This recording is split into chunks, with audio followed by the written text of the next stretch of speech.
just to clarify, Mm-hmm. the not compelling part of the religious perspective is the idea that from this sort of general mystery and uncertainty, we could distill a set of rules for living that we could say are probably what God wants. Is that what's... No.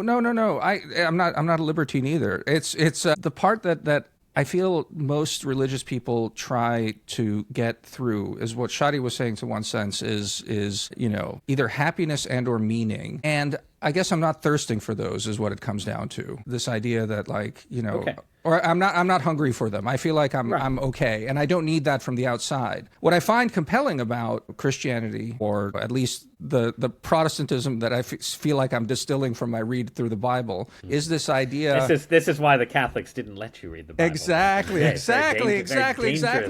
Dangerous book for the unwary.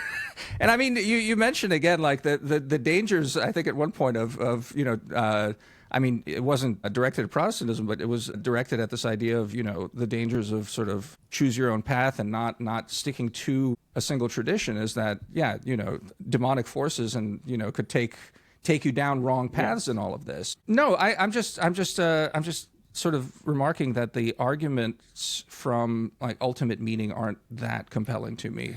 That's to answer your question, Shadi, about what keeps me sort of where I'm at. Well, but why do you need? I mean, meaning and happiness. Obviously those are important in a way. But suppose you die, and you're summoned before the judgment throne of God. Mm-hmm. God says, seems like you were sort of friendly to a bunch of arguments for being. You weren't 100% convinced. Why didn't you go to church? What would you say to God?